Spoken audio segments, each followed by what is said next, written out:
금리가 여기 있다고 합시다. 더 올릴 거예요. 그럼 여기서 더 못 올리는 거예요. 인플레이션을 잡는 데까지 가지 못하고 시장이 망가져서 포기하는 거예요. 안 좋은 시나리오입니다. 안녕하세요, 이효석입니다. 오늘은 최근에 금융시장이 굉장히 좀 혼란스러워요. 영국이나 우리나라에서도 지금 금리를 올리고 있잖아요. 물가를 잡겠다고 하는 거죠. 그런데 한쪽에서는 돈을 또 막 푼다는 얘기도 나와서 이게 도대체 무슨 얘기인가? 이거 말이 안 되는 것 같은데? 모순인데 모순? 어떻게 설명해야 되는지를 오늘 이야기해 보도록 하겠습니다. 지난 일요일 날 12시 반에 긴급하게 경제부총리, 하는 총재, 금융위원장 이런 분들 일요일날 12시 반에 모였어요. 시간이 되게 중요해요. 그러니까 그만큼 엄청 급박하게 진행되는 무언가가 있었고 그것을 해결하기 위해서 내놓은 정책이 있는데 그것은 그냥 한마디로 표현하면 50조 플러스 알파라는 어마어마한 돈을 뿌려서라도 지금 있는 이 혼란스러운 상황을 진정시키겠다라는 강한 의지를 보여줬어요. 그런데 이제 이걸 보면서 많은 분들이 이거 영국이랑 똑같은 거 아니야? 그러니까 금리는 올리는 거 똑같고 근데 돈도 푼다고 하니까 비슷한 거 아니냐라는 이야기인데 약간 다른 점이 있습니다. 근데 큰 틀에서 보면 비슷한 점도 있어서 그 내용을 좀 오늘 설명드려 볼까 합니다. 뉴욕 연준에서 논문이 나왔어요. 그리고 그 논문의 제목이 R 더블 스타라는 거거든요. 근데 이 R 더블 스타라는 개념을 저도 주말 동안에 막 공부를 하고 이걸 어떻게 쉽게 설명할까 고민해 봤는데 야, 이게 설명이 되게 어렵더라고요. 그래서 오늘 지소를 앉혀놓고 지소 PD를 이해시키겠다라는 각오로 한번 시작해 보도록 하겠습니다. R 더블 스타까지 가려면 R 스타를 알아야 돼요. 네. R 스타라는 개념이 이런 거예요. 금리를 올리고 있잖아요, 우리가. 미국에서 맨날 금리 올린대잖아. 뭐 75냐, 빅스텝이냐, 자이언트냐 맨날 그러잖아요. 근데 금리를 올리는 이유가 뭐죠? 인플레이션을 잡기 위해서? 그렇죠. 인플레이션을 잡으려고 하는 거잖아. 금리를 올리면 돈의 가치가 올라가서 돈의 가치가 올라가니까 물건의 가격이 떨어진다 뭐 이렇게 볼 수도 있는 거고 금리를 올리면은 경기가 안 좋아질 테니까 경기가 안 좋아지면은 소비를 안 할 테니까 사람들이 안 사 먹으니까 그쵸. 가격이 내려간다라는 거거든요. 그럼 봐봐요. 금리를 올려요. 그럼 뭐가 안 좋아져야 돼요? 안 사 먹어야 돼요. 네. 안 사 먹을 정도로 소비가 줄어들려면은 경기가 많이 안 좋아져야 된다는 얘기거든요. 그렇죠. 그러니까 경기를 많이 안 좋게 만들려고 금리를 올리고 있는 거예요. R스타라는 개념을 설명하기 위해서 제가 금리를 올리고 있다라는 얘기를 했습니다. 미국 같은 경우에 예를 들어서 3%라고 한다면 그 3%보다 금리가 낮으면요. 경기를 좋게 만드는 금리예요. 근데 3%보다 높게 만들면은 경기를 안 좋게 만드는 금리인 거예요. 그러니까 그런 식으로 중립금리라고 하는 그 금리가 있다는 거예요. 네. 있을까? 어딘가 있겠지. 우리는 알 수는 없어요. 그래서 경제학자들도 이거 가지고 야 2.5가 맞아, 3%가 맞아. 그럼 맨날 싸워요. 뭐가 맞는지 모르겠지만 어떤 그 금리 수준이 있긴 있을 거예요. 그런데 그 금리보다 낮으면 경기를 부양하는 거고 금리보다 높으면 경기를 안 좋게 만들어서 물가를 잡겠다 이런 겁니다.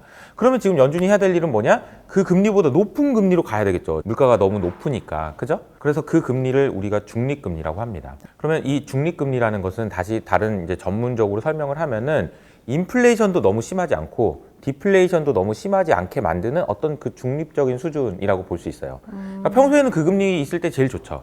그런데 우리가 코로나가 터져가지고 경기가 망가질 것 같으니까 0%로 갔다가 지금 물가가 너무 높으니까 이것보다 더 높은 금리로 가고 이렇게 해야 되는 상황인 거예요. 근데 이 이야기는 메인 스트리트의 이야기예요. 자, 메인 스트리트라는 건 뭐냐면 실물 경제예요. 우리가 경제 생활할 때 그 경제, 그리고 우리가 물건 사 먹고 할 때 그 물건 가격. 세상에는 이런 세상도 있지만 금융시장이라는 것도 있어요. 이 금융시장이라는 걸 우리가 보통 월스트리트라고 얘기를 하는데 실물 경제에 해당되는 것이 R 스타라고 한다면 월스트리트에 적용되는 것은 R 더블 스타인 거예요. 그래서 이제 R 더블 스타로 넘어가기 위해서 실물 경제와 금융시장을 비교를 해야 됩니다. 그건 왜 구분이 돼 있는 거예요? 제 생각에는 양적 완화를 하기 전에 2008년 금융위기가 터지기 전에는 얘나 비슷비슷했던 것 같아요. 근데 양적 완화를 하면서 상황이 많이 바뀌었는데 양적 완화는 건 돈을 뿌리는 거잖아요. 네.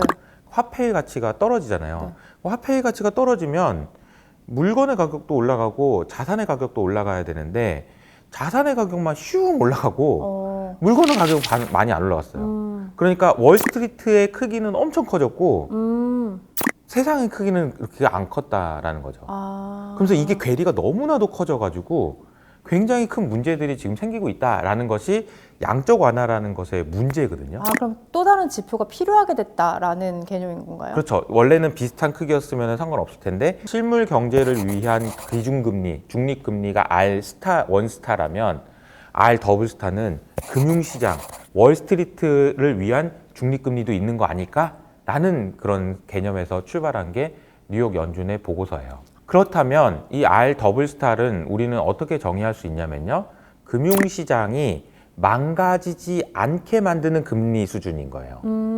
이거는 실물 경제가 안정되게 만드는 중립금리라면 이건 금융시장이 망가지지 않게 만드는 금리 수준이 있을 거라는 거죠.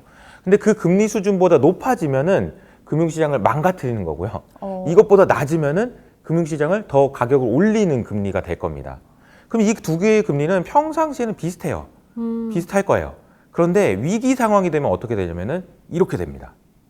즉 금융시장을 지키기 위한 기준금리가 일반적인 중립금리보다 더 낮다는 얘기죠. 결론적으로 자 우리가 영국도 그렇고 우리나라도 그렇고요. 이론적 배경이 이런 거라는 거예요. 실물시장에서 물가를 잡고 싶어요. 금리를 올리고 싶죠. 근데 금융시장이 박살난 거예요. 영국에서 연금펀드가 문제가 돼가지고 박살이 났죠. 우리나라는 뭐 레고랜드 사태 때문에 큰일 날 뻔했어요. 그 정도로 망가지니까 자 그러면 이제 고민이 됩니다. 우리나라 정부도 그렇고요. 한국은행에서도 고민됩니다. 자 물가 잡으려고 금리 올리려고 그랬어. 그리고 계속 무섭게 해가지고 경기를 망가뜨리려고 그랬어. 근데 경기를 망가뜨리려다 보니까 금융시장이 난리난 거예요. 그럼 어떻게 할래요? 이 질문이에요. 질소 같으면 어떻게 하겠어요? 잘 모르겠어요. 어떻게 해야 될까요? 자, 그러니까 이런 거예요. 보세요. 그러면 이 질문을 똑같은 질문을 네. 옛날에 그 버냉키한테도 했었거든요. 그때 2008년 리만 사태가 나고 막 금융 시스템이 망가지고 막 자본주의가 끝났어. 어쩌고 막 말 나왔을 때 버냉키가 뭘 하냐면은 자기가 엄청 가난하게 살았던 어린 시절을 떠올리게 하기 위해서 동네로 가가지고 네. 저는 지금 양적 완화를 하고 싶은데요. 만약에 양적 완화를 안 하면요. 일본처럼 돼요. 그래서 양적 완화를 돈을 풀어야 돼요. 그러니까 이제 사람들이 욕을 하는 거죠. 야, 뭐 양적 완화하면은 미국 은행들만 좋지. 미국 은행들이 잘못했는데 왜 미국 은행한테 우리 세금 주자? 그러면서 막 뭐라고 해요. 근데 그때 버냉키가 뭐라고 했냐면, 야, 나는 월가에서 일한 적도 없어.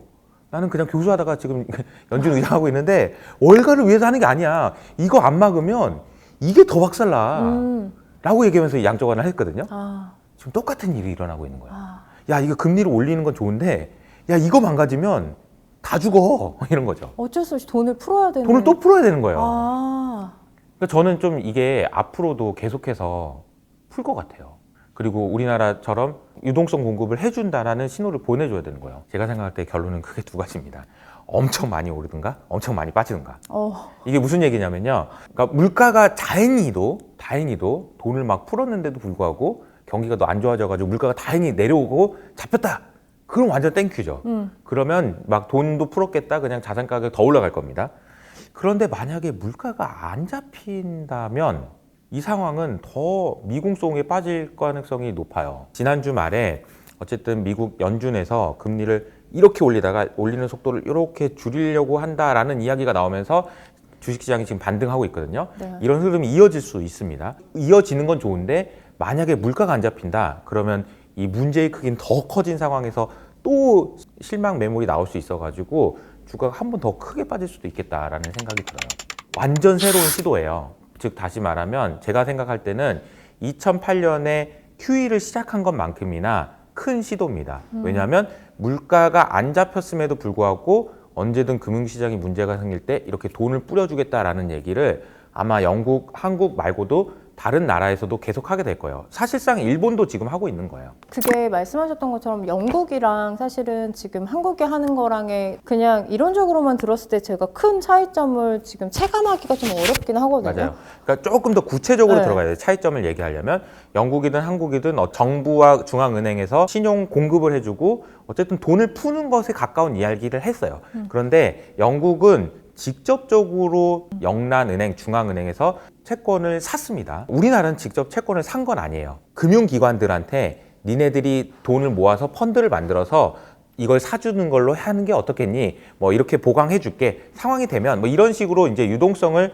공급해 줄 거라는 신호를 보내면서 신뢰를 회복하겠다라는 정책이지 직접 돈을 쏴주는 건 아니에요. 근데 아마 결과적으로는 그럼 은행은 돈이 어디서 나요? 그러면은 은행도 돈 빌려줘야 되는데요. 그러면은 은행채를 발행할 거고, 그럼 은행채를 또 뭐 한은에서 좀 사줄까? 뭐 이러면서 이제 또 돈이 풀리긴 풀릴 겁니다. 또 우리나라가 좀 더 세련됐다고 할까요? 직접 사주는 거 아니에요. 쿠션을 쳐가지고 이렇게 하는 것도 있고 그런 부분에서 차이가 있습니다. 그리고 또 하나는 뭐냐면은 영국은 대놓고 세금을 깎아주겠다고 했잖아요. 세금을 안 거둘게. 근데 돈은 더 쓸 거야. 말이 안 되잖아. 그럼 국채를 더 발행할게. 이렇게 되는 거잖아요. 그래서 대놓고 그런 얘기를 했기 때문에 더 신뢰가 깨진 거고. 근데 사실 우리나라도 대놓고 그렇게 얘기는 안 하지만 우리나라가 내년에 세금을 얼마나 거둘 수 있을까 생각을 해보면 일단 경기 안 좋아서 세금 안 걷어져요. 그리고 반도체 내년에 많이 안 좋대요. 그리고 부동산 거래도 안 돼서 거래세도 없어요. 그럼 세금이 많이 낮아질 겁니다. 근데 아까 말한 대로 50조 플러스 알파? 이거 어떻게든 그러면 돈 어디서 나지? 그럼 세금 더 걷긴 해야 될 텐데 세금 거둘 데가 없어. 그럼 어떻게 해야 될까요? 그러면 국채 발행량을 늘려야 돼요. 그러면 어차피 비슷한 얘기긴 합니다. 그런데 우리는 대놓고 하진 않았고 그래도 세련되게 우리는 여기까지 할 수 있고 이렇게 좀 했다라는 점에서 차이는 있는 것 같아요. 근데 문제의 본질은 같다라고 볼 수도 있는 것 같아요. 그럼 이게 실제 금리나 아니면 양적 완화에 완전히 적용될 가능성도 있어 보이십니까? 금리가 여기 있다고 합시다. 더 올릴 거예요. 근데 아까 말씀드렸던 R 더블스탄 여기 있어. 이론적으로. 그럼 여기서 더 못 올리는 거예요. 그러니까 이 얘기는 다시 말하면 인플레이션을 잡는 데까지 가지 못하고 금융 안정, 그러니까 시장이 망가져서 포기하는 거예요. 안 좋은 시나리오입니다. 그러니까 금융 쪽이 망가지니 더 이상 못 올린다. 그러니까 멈춰라. 금융 시장이 망가지니까 멈춰라 라고 얘기한다는 거죠. 그래서 이 논문을 소개한 파이낸셜 타임즈의 기사에는 이렇게 나와 있어요. 그 영상에 뭐라고 나오냐면은 어떤 부자가 나와요. 그리고 이제 금융기관에 있는 PB 분들 되게 이렇게 넥타이 매고 이렇게 잘 갖춰진 이분이 두 분이 이렇게 나옵니다. 그리고 이분이 이 사람한테 가가지고 욕을 하면서 내놔! 내 돈 내놔! 네 뭔 소리 하는지 아무것도 모르겠고 내 돈 내놔! 이런 거예요. 그러니까 이 얘기가 똑같은 거예요. 지금 월가에서 주가가 빠지고 막 이러면서 연준한테 하는 얘기는 뭐냐면은 그 BOE 우리나라한테 하는 얘기는 뭐냐면 모르겠고 나 몰라 모르겠고 돈 내놔 QE 내놔 이런 거예요.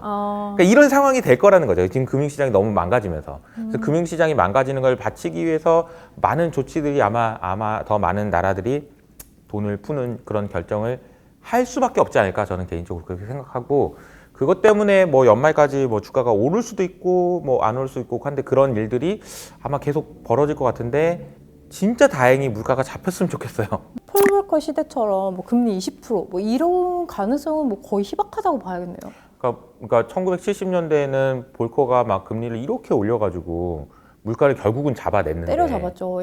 근데 이렇게 올리기 전에 여기 걸려서 못 올린다라는 얘기니까 진짜 다행스럽게도 경기가 망가져서 물가가 잡혀주기만을 바랄 수밖에 없는 것 같습니다. 매우 지금 혼란스러운 상황이기 때문에 여러분들도 헷갈리실 것 같고 저도 좀 혼란스럽습니다. 그래서 이걸 설명할 수 있는 방법을 찾다가 R 더블스타라는 개념이 지금 현재 상황을 이해하시는 데 도움이 될 것 같아서 오늘 자세히 설명을 드렸고요. 지금 주가가 더 빠질 수도 있고 여기서 더 많이 오를 수도 있다라는 무책임한 전망을 드렸지만 한 가지 분명한 것은 이건 것 같아요. 여러분들이 돈을 벌기 위해서는 마이클 버리처럼 하든지 하워드 막스처럼 해야 돼요. 무슨 얘기냐면요. 마이클 버리는 빅숏을 해가지고 올라가는 거 버티고 오랫동안 버텨가지고 결국은 돈을 벌었어요.